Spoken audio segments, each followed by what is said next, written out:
Hello my fellow OUYA and welcome back to our series Top OUYA Games of 2013. In this last episode before the grand finale, we'll look at the top 10 single player games and here we go. While the OUYA is a great console to have friends over, it also offers a huge variety of single player games that rock. As our first recommendation we have Minigore 2, which lets you lose track of time rather quickly. You only need one button and the two analog sticks, and that's all it needs to have a great time fighting wave after wave of ever more hilarious monsters.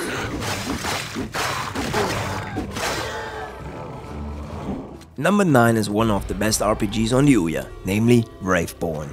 This amazing sort of Diablo style game is pretty demanding as far as skill is concerned, and the voice acting combined with a great story managed to capture you for several hours without you even noticing.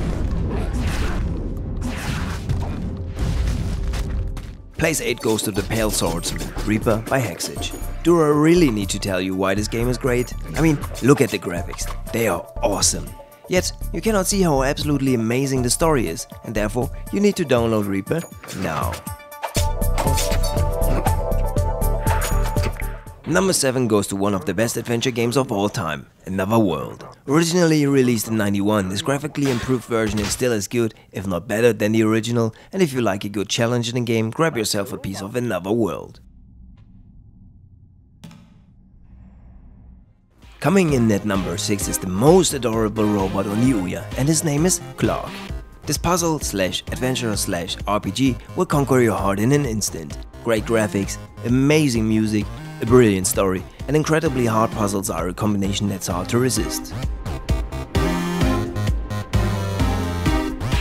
Fighting for God and Castille is place number 5, Maldita Castilla. Our platformer of the year is one of the most beloved games on the OUYA, despite its hardcore aspiration to be one of the hardest games to master. That aspiration seems to resonate with us fellow OUYANs, and the retro graphics and sound are probably helping as well. Great game, and it's 100% free.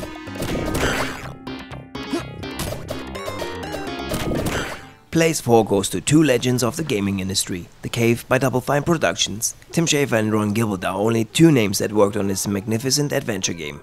It's hard to describe why The Cave is so amazing. Most likely it's because of the out-of-this-world humor or the fact that you control 3 characters simultaneously. There's just so much to explore in The Cave that you need to experience it firsthand. Closed.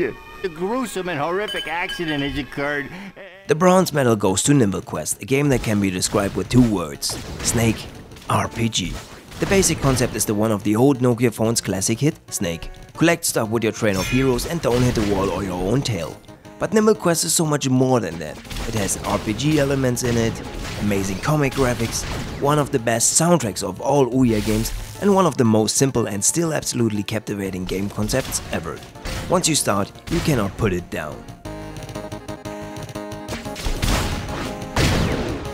The silver medal is awarded to Meltdown, which is also our shooter of the year.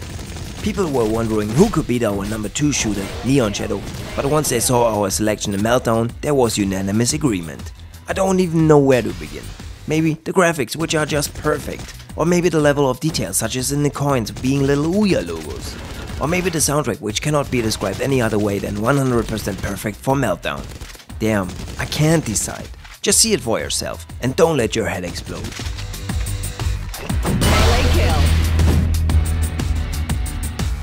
And now, the fantastic, enormously outrageous, time-eating monster game and number 1 single-player game of 2013. Knightmare Tower by Juicy Beast. What? What? You haven't heard of the game with arguably the coolest graphics? The one game that consumes your time like a black hole? The one game that is fun no matter how often you play it? Well then you better download it now, because honestly, you've missed out on this true gem. Even before Knightmare Tower was released on the OUYA, I was playing it in my browser, and I've probably spent more than 30 hours in this, casual game. However, Knightmare Tower is a game that's not boring after you've played it for that long. I still play it to relax. Now, please go download and buy Knightmare Tower.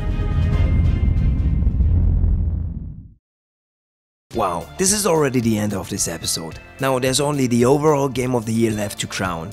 Tell us in the comments what your favorite game of the year was. I'm really looking forward to reading your picks. Thanks for watching and commenting. See you next time. Bye.